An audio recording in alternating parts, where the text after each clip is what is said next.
The image of the Good Shepherd is one which was familiar to Christians from very early times. It appears in primitive paintings on the walls of the catacombs and is constantly reproduced on early Christian tombs. It naturally followed that the Church should introduce it into her liturgy, especially at Paschal time.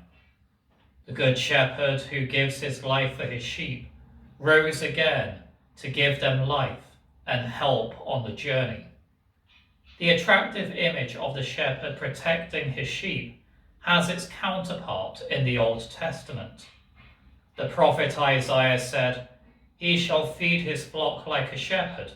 He shall gather together the lambs with his arm, and shall take them in his bosom, and he himself shall carry them that are with young."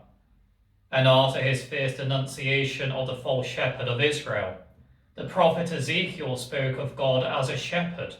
When he finds his flock scattered all about him, goes looking for his sheep. So will I go looking for these sheep of mine, rescue them from all the nooks into which they have strayed, when the dark mist fell upon them.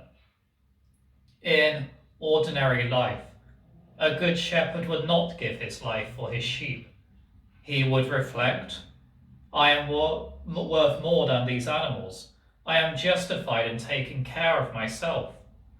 So when Christ says, the good shepherd gives his life for his sheep, he means the ideal shepherd.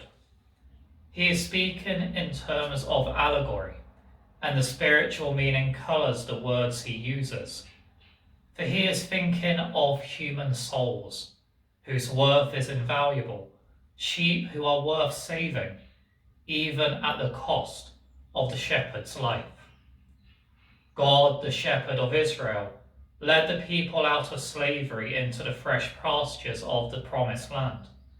They were his flock, his chosen ones. He led them through a long history of struggles and trials, so that he might come among them in person and open out to them a far richer and more fertile land, and welcome all who lived upon the earth into his land. So Christ came and showed his love for his sheep by living and dying for them, thus saving them from the evil that sought to destroy them. He knew each of them by name, as he does today. He loves each individually. If only one of his sheep goes astray, he will go after it with zeal to bring it back to the fold. His sheep are not just a scurrying mass. Each one has value in his eyes. Let this be our own first point, that we are sheep. In all sincerity, do we admit that we are sheep? Helpless, irresponsible, ready to follow others in taking the wrong turning, and needing a shepherd, leader, and guide oh so badly? Or are we proudly confident that we can stand alone? Countless generations have taken on their lips the words of the confession from the Book of Common Prayer. We have erred and strayed like lost sheep. But are these words more than conventional religious language? We need a shepherd, and there is one possible answer to that call: Jesus Christ. We may admire the faces we see on our television screens or social media influencers on our phones, but are we prepared to accept them as shepherds of our souls? To whom, except to Jesus, dare we entrust our souls for eternity? Our Lord came from the Father to be our shepherd, even at the cost of giving his life for the sheep. And this is of the essence of Christianity. God does not mass produce human beings. He creates people, individuals, and every person is a separate act of creative love. And it is a love so strong that he was prepared to die for our sake, so that we might be reconciled with God once more and to be called his children. But we are called to something else as well. His ministry over, Jesus uttered the solemn words to the disciples, "As my Father has sent me, even so I send you." In other words, you must be shepherds now. And he said later to St. Peter, "Feed my sheep, feed my lambs."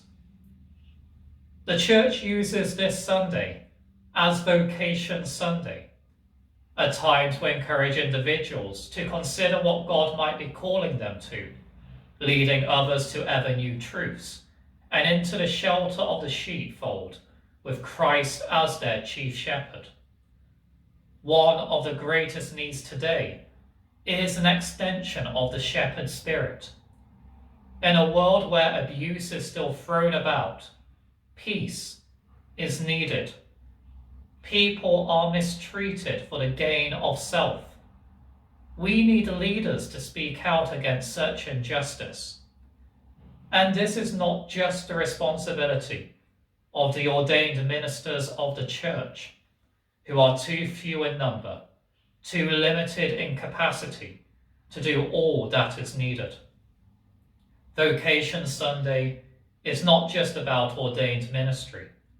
Yes, there may well be some people sitting at home right now who are called to be priests, but we are all called to our own particular ministries we can all partake in our daily lives, at work, at school, at home, in the streets, at the supermarket. The possibilities are endless. So let each of us ask ourselves, what am I doing? What can I do? I can be a loyal and obedient member of the flock. That is something. But what more? Let me resolve to seek my own vocation, to be an under-shepherd of the Good Shepherd, playing my part in the tending of his flock, which is so much needed in acts of love and grace and mercy. We have the greatest example of shepherdhood, and what confidence this should give us. May we be refreshed by the green pastures and led to the quiet waters. May we keep our eyes fixed on the Good Shepherd as he guides us along the right paths, leading by example, so that we might imitate him in our lives and draw others to the refreshing stream, so that we might dwell in the house of the Lord forever. Amen.